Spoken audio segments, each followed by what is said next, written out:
Ladies and gentlemen, once again, we're boarding passengers seated in zones E and F at this time. Your zone number. Hi, everyone, and welcome to another edition of Crew Travel right here on Yachting International Radio. My name is Rhea. I am your host, and I'm very pleased to welcome back the ever-famous Lee Harris from ATPI Travel. How are you? I'm very ever famous. I've never been called famous. I don't think I've ever been famous. Probably infamous would be a more apt description, I would say. But no, I'm good to be here. Yep, it's the start of another week. Sun is still shining, even though we're in September. So it's all good. And kids are back in school shortly. Yeah, Wednesday. I can't wait. Yes, I think I've got another week, actually. Not this Wednesday, but next Wednesday. Yeah, it's been a long time for us, actually. It's been 10 weeks since we moved back from New Zealand. So the kids have been off for a long time. So it's time. Yeah, let's hope they remember stuff. Yeah, see, in Spain, we get like almost 12 weeks. Jeez, that's a long time. Yeah, and I work all the time. So he gets bored and then annoying. Yeah, they do that very easily as well.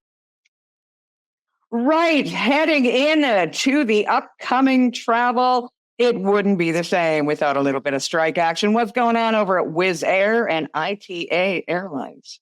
Yeah, you can tell it's the summer, can't you? Yeah, if you're preparing to fly to or through Milan, Rome, Pisa, or Florence in the next week or so, brace yourself for potential flight delays and cancellations.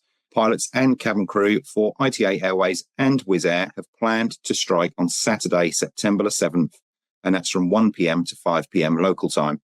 Additionally, baggage handlers at Milan, Florence, and Pisa airports, as well as air traffic control staff at Rome, Fiumicino, and Sardinia's Olbia airports, also plan to strike at the same time. Obviously, for any crew traveling on these dates, please keep in contact with your travel provider or the relevant airlines to keep up to date with what's happening with your flights. Why are they striking? Just the usual. It's just all to do with contracts. So the same old. What do I always say? Pay your people. Pay them. Damn straight. Indeed. And the Delta Airlines have some news. Yeah, they do. In a blow to German yacht crew, Delta Airlines has continued to cut its flights to Germany, this time axing flights to Stuttgart Airport as from October. Delta Airlines will cut its 4 weekly flights between Atlanta International Airport and Stuttgart starting October 26. This coincides with the last day of the International Air Transport Association's summer season. This is a further blow to crew traveling to or from Germany from the US and Caribbean, as this is the second German route cancelled, with the direct Dusseldorf flight also being cancelled in the last few months. Stuttgart, unfortunately, now has no direct connectivity to the US. Wow. That is a bit of a blow. And the Dublin Airport has news. They do, yeah. So Dublin Airport has issued new temporary security rules for customers travelling through its terminals as from yesterday, the 1st of September. They are the result of the European Commission issuing new guidelines effectively reverting to previous restrictions in limiting all air passengers to carrying liquids measuring no more than 100 ml in their hand luggage. Now, all departing passengers must adhere to the 100 ml limit and be prepared to remove liquids from their hand luggage prior to screening. However, with Dublin Airport, there are slightly different rules depending on the departure terminal you're from. So those departing Terminal 1 must place all liquid, aerosol and gel containers into one clear plastic bag measuring no more than 20 centimetres by 20 centimetres. Large electrical items must also be removed from bags and placed in a security tray. Now, meanwhile, those departing Terminal 2, where the rollout of new C3 scanners has almost been completed, can carry an unlimited number of 100 ml liquid containers and plastic bags containing these items in their hand luggage. They must still be removed and placed in the tray for screening, but large electrical items can be left in hand luggage and do not need to be taken out. I mean, every time we talk, there's something else happening about this whole liquid size. Just leave it. I mean, you're just wasting money changing the rules over and over again, and everyone's going to be confused. Even the staff themselves are going to be confused. Well, it's even now got to the point where in one terminal at an airport, you can do one thing, and in another terminal, you can do something completely different. So, it's not just airports making blanket rules. It's actual one airport making different rules for different terminals. So, like you say, it's very difficult for passengers to know whether they're coming or going at the moment. I don't have those CEOs that make the big bucks. Yeah. Because they probably fly private, so it doesn't matter. Yeah. British airport, drink limits for the Brits. What's going on there? Yeah, this past week, Ryanair's CEO Michael O'Leary called for the introduction of alcohol limits at airports. That's to help tackle a rise in disorder on flights. Dutch carrier KLM also recently said it's seen a 100% increase in unruly passenger numbers compared to 2019, adding that alcohol played a role in more than half of the cases. Now, a new YouGov poll suggests the majority of the British public would support restrictions on the consumption of alcohol at airports. Now, a total of 6,700 British adults were surveyed, with 62% stating that they strongly or tend to support a 2 alcoholic drink per passenger limit at airport bars. Just 9% said they strongly oppose the idea, with 15% tending to oppose and 13% responding as I don't know. The latest YouGov poll follows a survey last year in which respondents placed drunkenness at the top of the list of behaviours which are not acceptable on flights. Now, 3/4 of respondents said drunkenness was unacceptable airline behaviour, ahead of passengers not using their headphones, personal grooming in flight, which seems pretty gross, I'm not going to lie, and passengers fully reclining their seat, which also does annoy me. Of course, drunken behaviour at airports is not a new problem. In 2019, World Duty Free, the biggest provider of duty-free shops at UK airports, began requiring alcohol to be sold in sealed bags to prevent the contents being accessed before or during a flight. I think they banned some sort of sport in the UK. I saw a picture in the newspaper or online somewhere, and they had banned anybody drinking in the stadium. And Really? So the picture was of all these kids on a train on the way to the stadium with like 50 alcoholic beverages on their table on the train. So realistically, it's not getting to the root of the problem. They're going to figure out a way around it. You're still going to get drunk people on the flights. They're just going to get shit-faced before they even hit the airport now. Exactly right. British people are resourceful. I mean, they'll find, if they want to drink, they're going to find a way to drink. I mean, you can put a 2-limit ban in place. They'll have hip flasks and all sorts. Don't worry. I don't understand. Like, I think, probably since we've been doing this travel show in the last 6 years, I've seen once Canadians were involved, and that was like a private plane from Mexico or the Caribbean or something, some sort of influencer flight, which was odd anyway. And then I've seen a couple of American incidents, but I can tell you at least, during the summer and spring break, peak travel times, the amount of flights that have been grounded because of drunk British people or people being carted off the plane. Yeah. What is it? I don't know.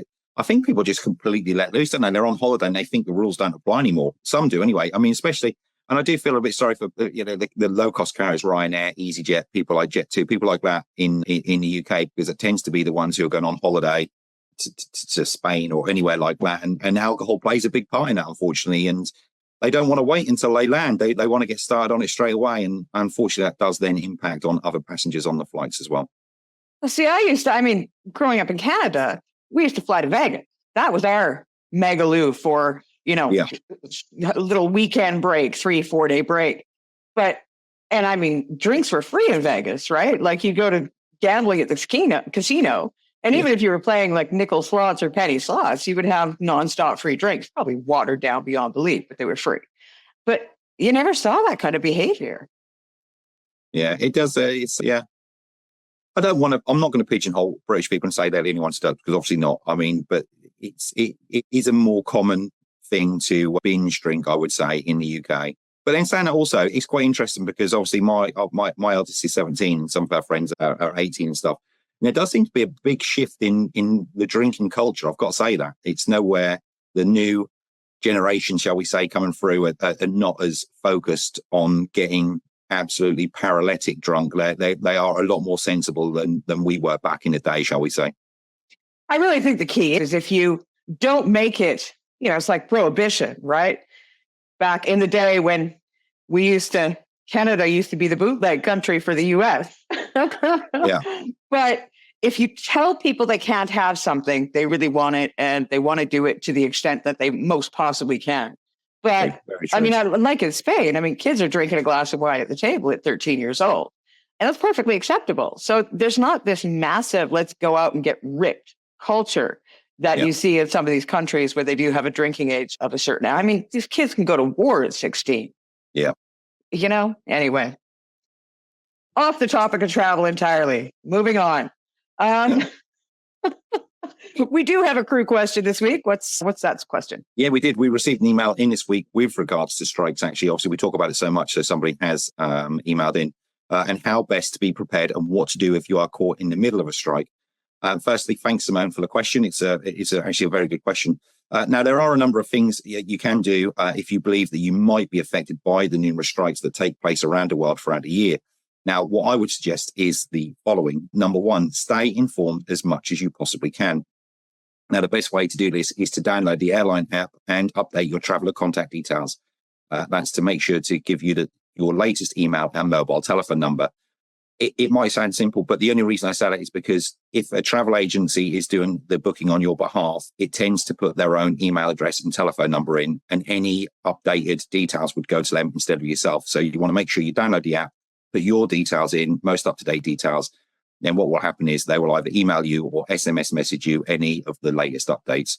Number two, if your flight is delayed for more than 2 hours or more, you should be given a meal and refreshment coupons.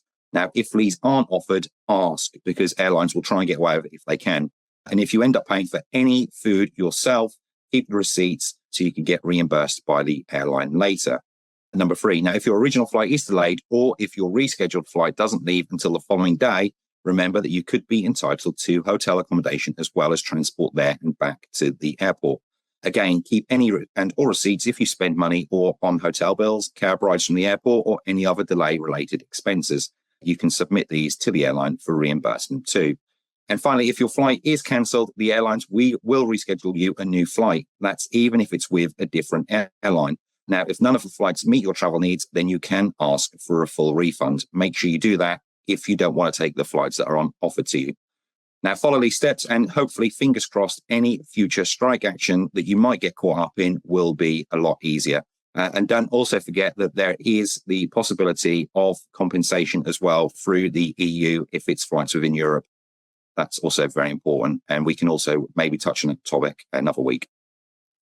Let me ask you, for those meals that they're offered, is there a cap or is there a minimum price that they'll give you? Or there would usually be a cap, but again, it would depend. It can depend on the airline or the airport and also where you are in the world. So again, well, if anybody has got any questions or if they do feel like they may have been missed or shortchanged or anything like that, then obviously reach out to me and we can look into it.